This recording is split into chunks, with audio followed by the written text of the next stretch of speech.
Panasonic has just announced their second L-band f1.8 lens. This is the Lumix S 50mm f1.8. I have previously used the Lumix S Pro 51.4 quite a bit, and I really love its build quality and also the image quality. But that Lumix S Pro 51.4 is quite a big heavy lens, and also it is quite expensive. This Lumix S 51.8 is a lot smaller, a lot lighter, and also the price is only about 25% of the S Pro 51.4. So maybe this is the better lens for most people. Let's find out in this video.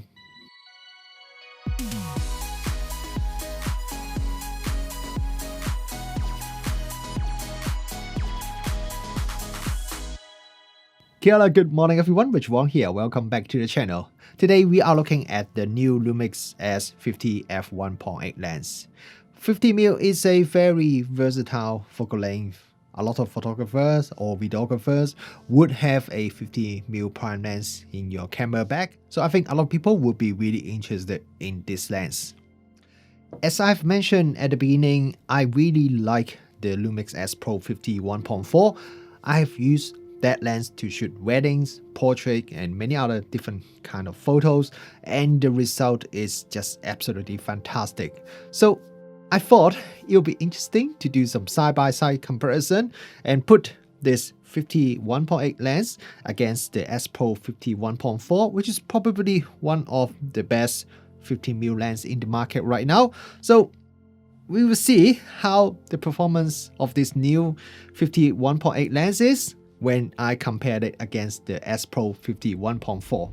This Lumix S50 f1.8 lens is quite a compact lens. The size is identical to the Lumix S85 1.8, which was released earlier this year, and it's also identical to the 24 and the 35 f1.8 lens that will be released in the very near future.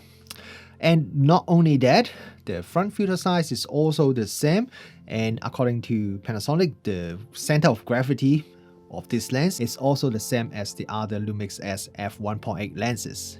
Now you may wonder why Panasonic is making their four f1.8 lenses to have the same physical size, same filter size, and even same center of gravity. Isn't that they are just giving themselves more limitations on how they can design the lenses?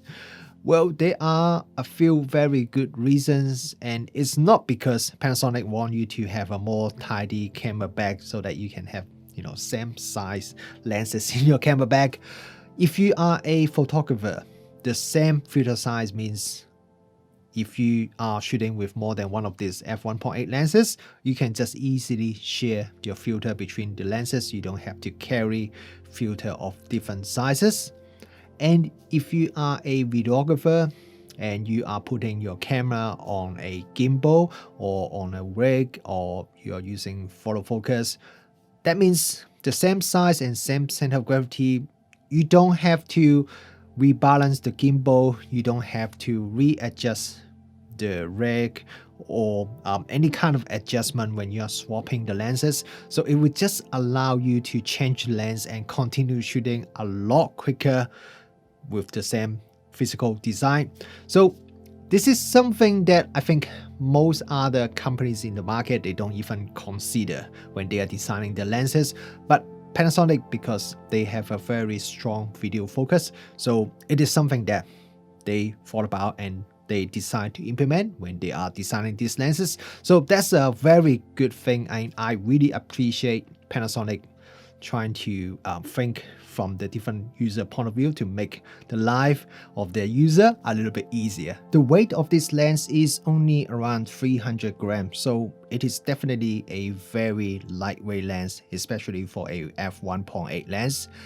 But probably because of the lightweight, the lens does feel a little bit plasticky, especially if I put it side by side with the S Pro 51.4. The S Pro 51.4 definitely feel more solid and more premium compared to this 51.8 lens. But yeah, there's nothing really wrong with the build quality of this lens. It just feels a little bit plasticky, and this seems to be the same thing for most other new lenses in the market at the moment. For example, the Nikon 50 f1.8s lens, which is a fantastic lens, but that lens also feels a little bit plasticky as well, just like this Lumix S50 1.8. But despite the lens may feel a little bit plasticky, it still has a metal lens mount and it is still a weatherproof lens, so it has some protection against splash, dust, or even freeze down to -10 degrees Celsius. Because the lens doesn't have optical image stabilization, there's only one switch on the lens, which is the autofocus manual focus switch. There's no aperture ring, and it also doesn't have that autofocus manual focus focus ring clutch design on the S Pro 50 1.4. When I mount this lens on the Lumix S5, it feels very balanced. It doesn't feel front heavy at all, and holding the lens and shooting with this lens just feel very comfortable. And also the total size of this lens with the S5 is still reasonably small for a full frame camera setup. This Lumix S50mm f1.8 lens uses high-speed autofocus motor with the DFD autofocus technology. When I'm taking photos, the autofocus speed is very fast and also very quiet as well. I also didn't really notice any focus hunting, and the autofocus accuracy seems to be excellent. I'm going to talk about the video autofocus performance a little bit later on in the video section. This lens can focus as close as 0.45 meter, which is approximately 1.5 feet.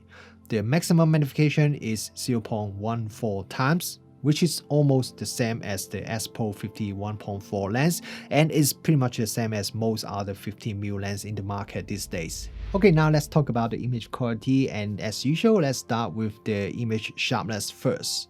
If you look at the center of the photo, at maximum aperture f1.8, this Lumix S50 1.8 lens is already quite sharp. Stop down to f2.8 will give you slightly better improvement in terms of center sharpness, but even at f1.8, I think it is already sharp enough for most usage. If we have a look at this photo that I shot with the S Pro 50 1.4 at f1.4, and we can see why this S Pro 50 1.4 lens is really a beast. Because even at the maximum aperture f1.4, the center is already super sharp. So even if I stop down that lens, the center sharpness doesn't really improve much at all. And now if we look at the corner with the S50 1.8 lens, it is already reasonably sharp at the corner at the maximum aperture. If I compare to the photo from the S Pro 50 1.4 at the maximum aperture, both lenses' corner sharpness is very similar at their maximum aperture. When stopped down to around f2.8 to around f4, then the corner sharpness will become excellent. The bokeh from the S50 1.8 lens is very smooth and very soft at the maximum aperture. The background is just melted beautifully, and there's not much cat's eye effect at all near the corner of the photo. Even when I stop down the lens to around f4 or so, the bokeh from this 50 1.8 lens still remain very round and very smooth. Now, not surprisingly, the S Pro 50 1.4 lens can dissolve the background even more when shooting at the maximum aperture. The bokeh from the S Pro 50 1.4 lens is just very creamy, but there is a little bit more cat's eye effect near the corner of the photo. But overall, the bokeh from these two lenses are just beautiful. There really isn't much that I can complain about. With the Lumix S50 1.8 lens, there is some noticeable vignetting at the maximum aperture. When I stop down the lens to around f2.8, then vignetting is not really noticeable. And now if we look at the S Pro 50 1.4 lens, there is also some noticeable vignetting at the maximum aperture.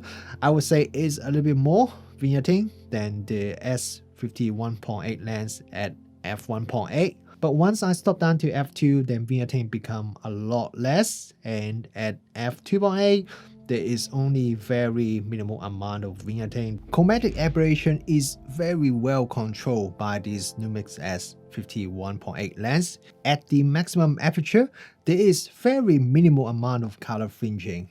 Look at this photo I shot at f1.8, even at 200% zoom. You can only see a very tiny hint of color fringing. And let's have a look at the image I shot using the S Pro 51.4.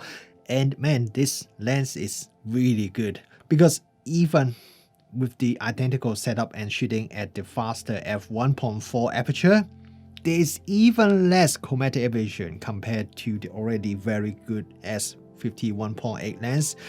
Chromatic aberration is virtually non-existent even when I'm shooting a high contrast scene like this, so that is definitely very impressive. Distortion wise, if I enabled the distortion correction, then there is not really much distortion at all from both lenses. But when I disabled the distortion correction, now I can see there's a bit of distortion from the 1.8 lens. It's not really terrible and it can be easily corrected. But interestingly, with the S Pro 51.4 lens, when I disable the distortion correction, the amount of distortion is actually quite noticeable, especially consider it is a 50mm lens. So maybe this is the biggest weakness of this S Pro 51.4 lens. The Lumix S51.8 lens has very good lens flare control. No matter I'm shooting directly into the sun or shooting into a bright light source in a dark environment, I see very minimal amount of lens flare and ghosting, so that is very impressive. However, when I compare it with the S Pro 51.4 lens, the S Pro 51.4 has even better lens flare control. Look at these two comparison, you can see the S Pro 1.4 has even less lens flare when shooting under identical environment. So that is super impressive. If you love shooting night landscape photo with sun stars, I would say both lenses don't render very beautiful sun stars. The sun star from both lenses are not really sharp or clean, but between these two lenses, I think this time is the S51.8 lens that renders slightly more beautiful sun star than the 1.4 lens. As these two 50mm lenses are both fast lenses, I did some quick tests to see whether they are good for astrophotography or not. These are some photos I shot during a recent lunar eclipse. That's why you can see there's a full moon in the photo, but the stars are still very visible. Now, if you look at the photo from the S51.8 lens at f1.8 and we zoom in and look at the corners, the amount of chroma is kept at a very low level even at the maximum aperture. So yeah, I think if I am taking some astro photos, I would be happy to just shoot at wide open at the maximum aperture, or maybe just stop down very slightly if you want to have almost no chroma in the photo at all. In comparison, the wide open shot from the S Pro 51.4, actually it has a little bit more chroma. It is still kept at a very low level, and consider it is a f1.4 lens at f1.4 and not f1.8. I think the result is still fantastic. And another thing is, these two photos were shot with the same camera settings, apart from the aperture value that is slightly different, but both at the maximum aperture. The S Pro 1.4 lens at f1.4 can definitely get quite a bit more light compared to the S1.8 lens at 1.8. For videographers, autofocus is very quiet and also very smooth. When you are shooting at the aperture f2.8 or faster, autofocus could be a little bit slow. When I'm shooting at 25 frames per second with the default autofocus setting and I walk towards the camera would take about a second or two to catch up sometimes. I still think it is very usable for a lot of people, but just don't expect it can follow you really fast. And if you shoot with manual focus, the lens support linear focus mode And if you use it on a Panasonic body, you can also set the focus throw angle from your camera's setting screen. Focus briefing is noticeable but at a very minimal level, especially if you don't change the focus to closer than 1 meter or so, then you wouldn't really see much focus briefing at all. I really like these f1.8 prime lenses from Panasonic. The Lumix S85 1.8 lens is a great lens, and this new 50 1.8 lens is also excellent. The image quality is great, and I really like how compact and lightweight the lens is, and also I think the price is very reasonable. While this lens definitely would work very well when you put it on an S1 series camera, but I think it shines the most when you pair it with the Panasonic Lumix S5 or any other medium-sized L-mount cameras. And I just really like how Panasonic designed their 4 f1.8 lenses and make them to have the identical physical size. It would benefit both photographer and videographers. And the image quality, even when I compared it with the S Pro 50 1.4, this 1.8 lens is still very good. I mean, the S Pro 50 1.4 is better lens. It does have better overall image quality, but this lens, which is much smaller, much lighter, and also at a much cheaper price, the performance is not that far away from the S Pro 50 1.4 lens. And what is my biggest complaint? Panasonic, please release the Lumix S35 1.8 lens as soon as possible, because I really want to have a new compact and great quality 35mm lens for my camera.